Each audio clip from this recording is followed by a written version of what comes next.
मेरा नाम सुरेश ठाकुर है, मंडी कॉन्ट्रैक्टर यूनियन का अध्यक्ष हूँ मैं। तो पहले तो मैं सभी ठेकेदारों का धन्यवाद करता हूँ कि इतनी धूप में वो इकट्ठा हुए। तो हमारी मांगे जो है इस बार जो पेमेंट 31 मार्च को होती थी वो नहीं हो पाई है। पता नहीं क्या कारण रहा। सारी साल जो है कॉन्ट्रैक्टर काम करता है, गवर्नमेंट में सरकार का साथ देता है, अपने पैसे लगाता है, बैंकों से ऋण लेता है, रेत बजरी जो है ट्रकों टिप्परों से उधार लेता है, तब जाके कार्य पूरे करते हैं।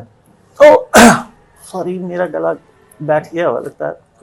तो सारी साल जो काम करके सारी आस ये होती थी कि 31 मार्च को जो है पेमेंटें हो जाएंगी। तो इस बार हमारे साथ ठगी क्या हुई कि हमारी सारे बिल जो हैं डिपार्टमेंट ने ट्रेजरी को भेज दिए कि हाँ जी पेमेंटें आपकी हो गई है, कि ट्रेजरी में चले गए।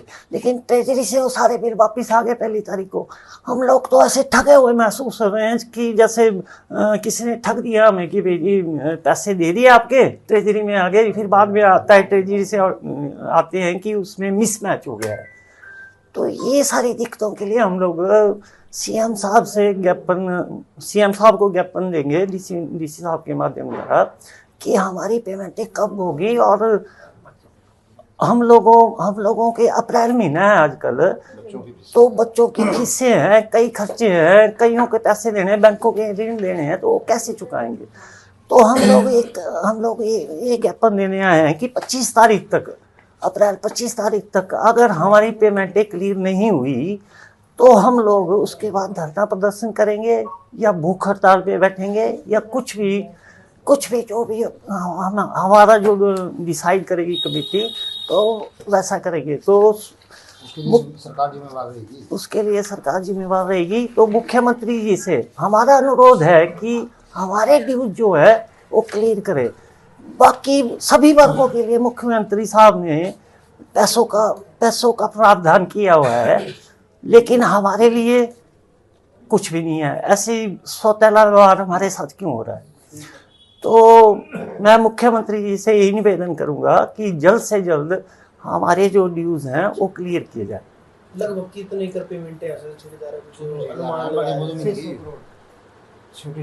छोटे ठेकेदारों के और बड़ों को मिला के कम से कम 600 करोड़ के करीब होगी चल रही है। ये पूरा आंकड़ा नहीं है हमारे पास, लेकिन इतना कर पेमेंट है उनकी। अगर 25 अप्रैल तक तो आपकी समस्या का विभाग हल नहीं करता, सरकार हल नहीं करती, तो उसके बाद क्या रहेगा? तो हम लोग अनशन पे भी बैठ सकते हैं, सड़कों पे भी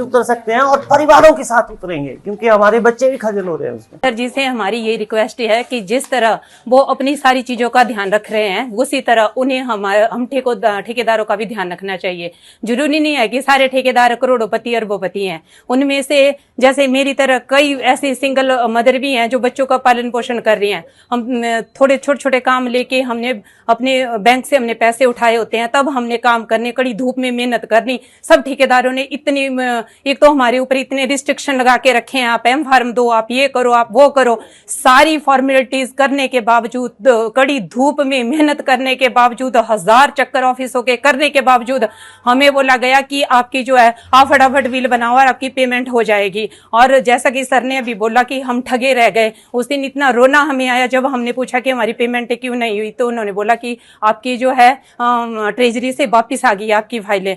सर आप ये बताओ कि अभी अप्रैल का महीना है और मजबूरन हमें अपने बच्चों को घर बिठा के रखना पड़ रहा है, उनकी एडमिशन है, घर के खर्चे हैं। ठेकेदार का ऐसा तो होता नहीं कि हर महीने उनको कहीं से सैलरी आ रही है। 6 महीने साल में वो कमाते हैं, तब कहीं जाके उनके पास 4 पैसे होते हैं, तब वो सर्वाइव करते हैं, अपने खर्चों को पूरा करते हैं।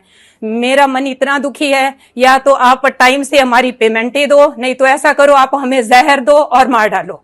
मुझे बहुत गुस्सा है कि, और मैं आपसे रिक्वेस्ट करती हूँ भाई प्लीज हमारी पेमेंटें जितनी जल्दी हो सकती है करो। अगर हम लोग नहीं है, देश का, यहाँ की सड़कें हैं, पानी है, जितनी भी व्यवस्था है वो ठेकेदारों के ऊपर डिपेंड करती है। अगर ठेकेदार एक दिन हड़ताल पे बैठ गया, आपकी सड़कें बंद होगी, आपका पानी बंद होगा, हर चीज आपकी बंद होगी।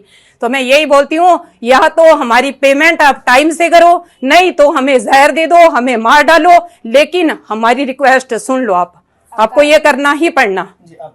मेरा शुभ नाम वीना भवानी है। मैं एक छोटी सी कॉन्ट्रैक्टर हूँ। छोटे मोटे काम लेके मैं एक सिंगल मदर हूँ और छोटे मोटे काम लेके मैं अपने परिवार को, बच्चों का पालन पोषण कर रही हूँ। अब जब मेरे पैसे रुके हुए हैं तो मैं भी बहुत ज़्यादा आहत हूँ, रोज ही रोती हूँ कि कहाँ से करे, कैसे करे। तो मेरी आपसे रिक्वेस्ट है कि प्लीज़ जितनी जल्दी हो सके हमारी फरियाद को सुने, नहीं तो वही है कि हमें आप स्वेच्छा से मरने के लिए आप हमें ये बोल दे कि आप मर जाओ।